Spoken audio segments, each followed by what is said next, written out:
Mars 2060 is a podcast designed to be listened to in chronological order. If you're just joining us now, please go back and start with episode 1.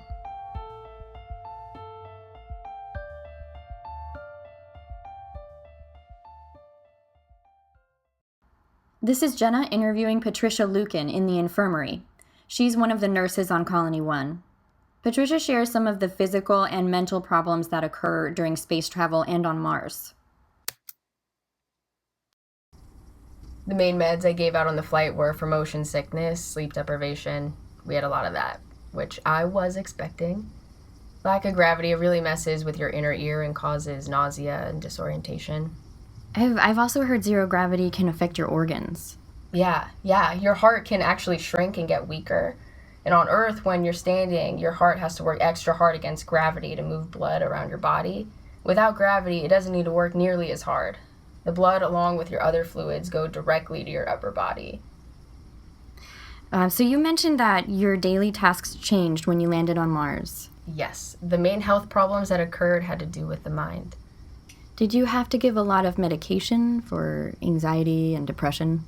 No matter how positive you are, to be in our position, never to hear, a bird chirp outside, you're going to have some dark days. Sometimes it's as simple as showing the patient a video of their niece's dance recital or playing a familiar song. Music was a big healer when people were having a hard time. Obviously, there are times we had to rely on medication. What did you do? I'm sorry? Did you have a song or something? I did. What was it? It's kind of embarrassing. I'm not judging. Everybody by the Backstreet Boys. Oh, yeah. Yeah, it makes you want to dance. Exactly. My grandmother told me it was her favorite song to dance to when she was young. We'd put it on in her kitchen when we were cooking and dance around. It's so embarrassing now. I would have thought it would be a song you and your husband danced to at your wedding or something. That would be more romantic. Maybe. Because my husband's here with me, I didn't need that reminder. Oh, that's right. You and Chef Jeff are one of the married couples here. Whose idea was it to come here? Mine. I had been talking to a colleague and they had mentioned this project. I knew we had to go. I convinced Jeff this would be the best thing we've ever done. Was it? It's not what I thought it would be. It's funny, we're these heroes on Earth, these thrill seekers. But really, we're a group of people who do the same thing day in and day out. Everyone had their reasons for coming here. Why did you come? I came to do something few people had ever done before. I thought it would be a continuous rush every day discovering something new. Instead, it was more like being in a third world country. Not enough doctors or equipment to help people. We couldn't possibly keep up with the amount of sick people. And then Jeff got sick and I had to check out. I shut down and focused on work, and that's it. Are you disappointed you had to stay on Mars?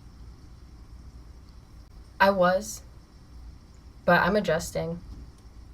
Maybe it worked out this way because I have more important things to learn. Life lessons in small bites.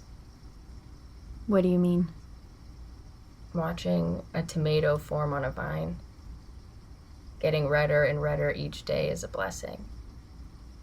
I know that's corny, but when we're so used to getting anything we want exactly when we want it, when all that gets taken away, you sober up quickly.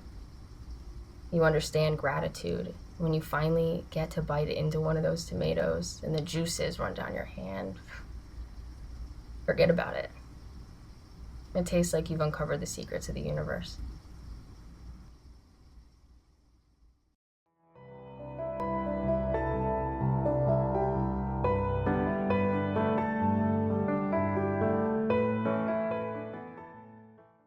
This is Jenna speaking with Steve Majors from the library of Colony 1.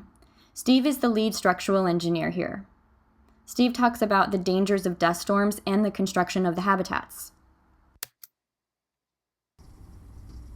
There were years of work that went into designing the above-ground structures for the temporary habitat. There were an extreme amount of requirements that needed to be met, but during each level of development, we focused on three main issues. The first was mass. The habitat had to be as light as possible. Everything had to be sent from Earth with the robots that put it all together, which was the second thing we had to consider. Setting up the hab needed to be as simple as we could make it. Anything exceptionally complicated could put us at a higher risk for failure. And the stakes were already so high. Exactly. I mean, it would have been catastrophic if the temporary hab had failed. I wish we could have been that prepared for everything, but we couldn't, and we weren't. When I think about everything that happened, I try to imagine what we could have done differently. I don't know. And what was the third thing? Oh, for the development. Making sure the materials were easy to transport. All of the components, beams, poles, fabrics, needed to be compacted to fit on the spacecraft. That's not easy. And all the above-ground structures are inflatable, right? Yeah. We always knew that making the structures out of treated fabric would probably be our best bet. And when you talk about structures made out of fabric, I think of tents. But obviously that's not right. You guys didn't send 49 people plus yourself into space to live in tents. Actually, we did. The domes are basically very sophisticated tents. They're mostly made of fabric, but the material is extremely durable and treated with polyurethane. It has to be durable to stand up to the environment here. The Martian atmosphere is much thinner than Earth's. I'm sure you're aware you can't just step outside and take a breath of fresh air. If you tried, you wouldn't die instantly, but it wouldn't take long. There's much less oxygen on Mars than Earth, so the domes are inflated with the right percentage of the vital gases needed to imitate an Earth-like environment. There's also the battle of radiation protection. Above ground, we're much more exposed to the regular amounts of radiation that are present on Mars, as well as solar flares. The reflective properties of the material shield us from UV rays. When I first got here, I saw there were some kind of discs surrounding the temporary hab structures. It's garbage. Oh. Okay. Is that also for radiation protection? Yeah, and it also reinforces our defenses against the outside elements. Look, about 6 months after we'd been here, there was a really bad dust storm. They can be intense, and they have this sort of end of days feel to them. The wind was whistling by and kicking up small debris. By the afternoon, the wind speed had reached 100 miles per hour, and there was so much dust in the air, you couldn't see anything. Obviously, we were confined indoors for our safety.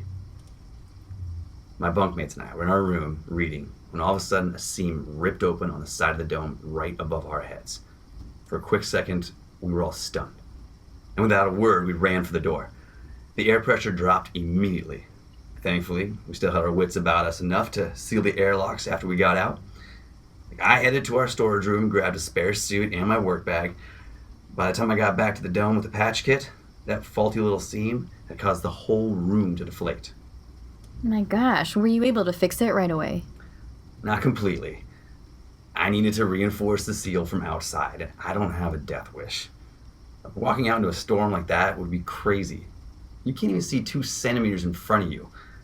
Have you ever been in the ocean when a wave flips you around underwater and all of a sudden you can't tell which way is up? Yes. I hate that. I panic.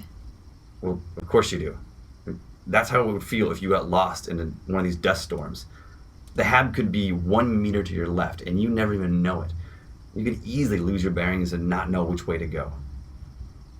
Anyway, the incident got me thinking. We needed more protection. And at that point in time, we weren't doing anything with the trash other than disposing of it. I started collecting certain types of garbage and figuring out how to compact it into those discs. I mean, they're pretty lightweight, but they really add to our safety. This is what fascinates me about this mission. It's like you were all set back to zero. No fancy luxuries of Earth, manual labor every day for everyone. Yeah. We've pretty much spent each moment since we arrived learning how to stay alive.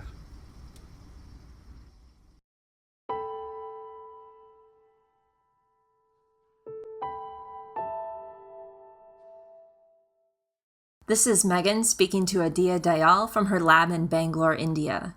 She is one of the astrobiologists and anthropologists who worked on Colony 1. Adia discusses the hazards of solar flares during her time on Mars. Were the discoveries made during the manned missions before yours helpful to your research? Oh, yes. Yes, of course. Those first photographs and field reports of the rock formation were incredible. And once we were able to bring samples of soil from Mars back to Earth, we learned so much. So far, we haven't yet discovered life on Mars or concrete evidence of it, but I believe there is just still so much to find. So during the subsequent missions to Mars, the astronauts discovered that the initial rock formation was basically just the tip of the iceberg. It must have been exciting to start your work once you arrived. Yes. The first time I went outside the habitat in my suit to explore, it was like all the jitters of the first day at a new job, you know?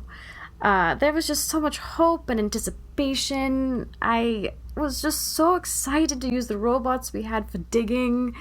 I couldn't wait to see what was there on Mars, just waiting to be discovered. Were you nervous? Yes. I was so nervous. My hands were shaky when I first bent down to pick up the soil. I turned away so the others couldn't see me, just how nervous I was, you know? I watched the red dust slip between my fingers, and I felt this huge smile spread across my face. It was like I was a kid. I clapped my gloves together to get all the dirt off, but it was just so fine and left a kind of a red stain on the material. Soon it was just all over my suit. Why is there so much red dust on Mars? It's an iron oxide, which is basically rust. So there are several theories as to why there is so much iron in the surface of Mars. We have a lot of iron on Earth too, but it's concentrated at the core. So what's interesting is that we believe the Earth and Mars were formed from similar materials, but because the Earth was so hot when it was newly formed, the iron became molten and was pulled to the core due to the planet's high gravitational pull. So Mars, however, is smaller and has weaker gravity. So much less of the iron seeped to the core, leaving more on the surface. It has an ominous look to it. You should see it from the surface. Even the sky is red. On Earth, blue wavelengths are scattered by the atmosphere, so sky appears blue. But on Mars, the dust in the atmosphere scatters red wavelengths. So the cool thing is, though, the sunsets are actually blue. I never knew that. There are so many beautiful things there, but you have to have a healthy respect for just how dangerous it is. You even had emergency procedures for things like solar flares, right? The way that we do for tornadoes and earthquakes? Yes. You would not want to be in a vulnerable place when a solar flare occurs. A dose of radiation that high could easily kill you. When the warning sirens went off, we moved fast. How is it you had noticed that one was about to hit? So, there's equipment that's constantly monitoring the sun. When one occurred, we knew right away.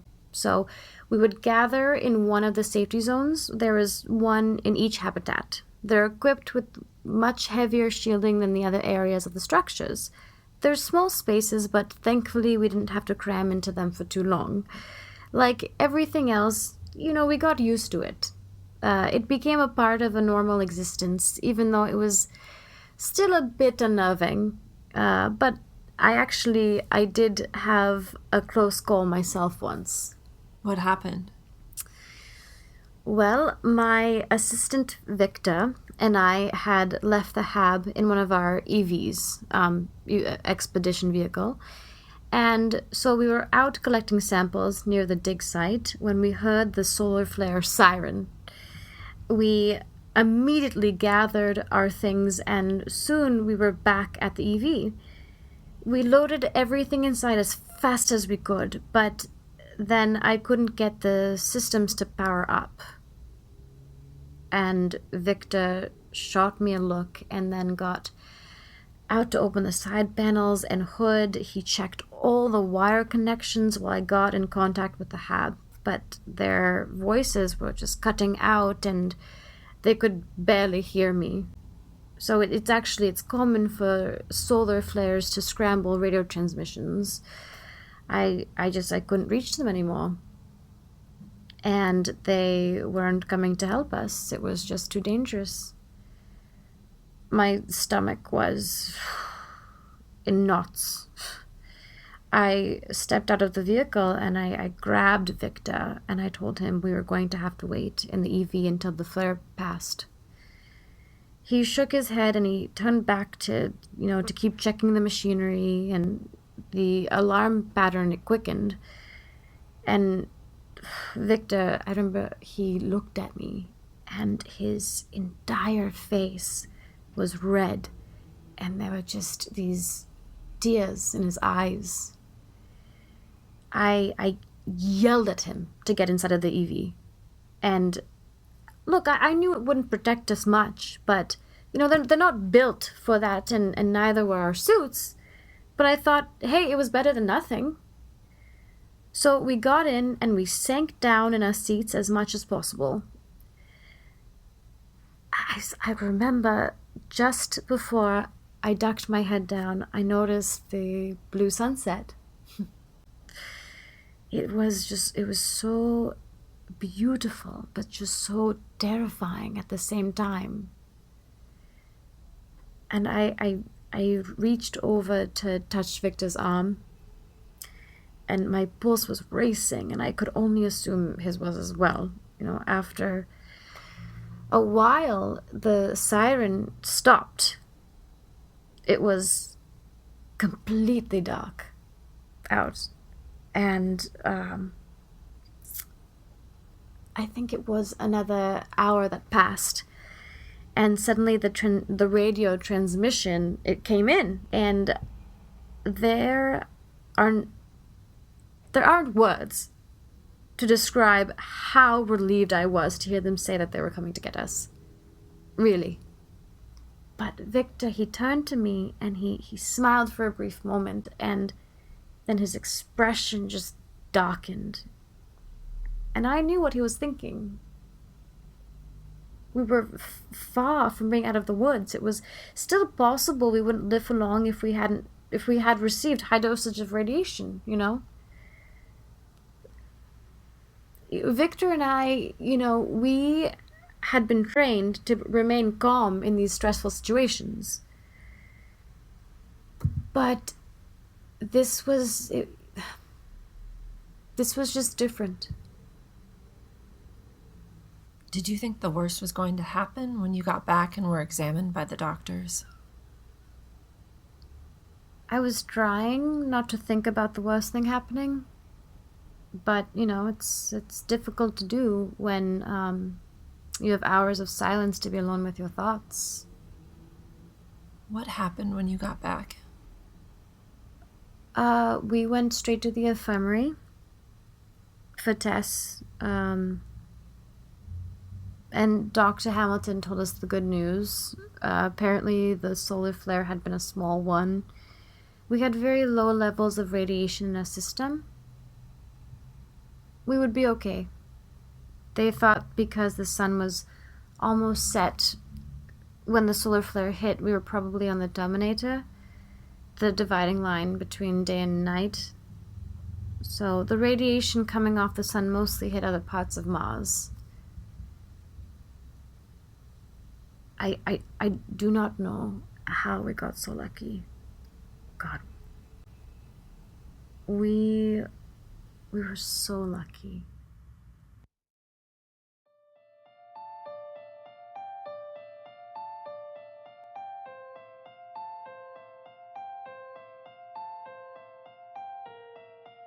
Next time on Mars 2060. I went out to do some work and found myself staring out at the red dirt that stretched in every direction. The dunes and markings on the terrain where water used to flow. I could see it. What's unbelievable is not only how much larger these rocks got the lower we went, but how intricately they fit together. But my point is that they still haven't found definitive proof that life existed here, and there are lots of possibilities as to what created that structure. Everyone was getting, in my opinion, overconfident. we were relaxing into our routine and not being vigilant enough.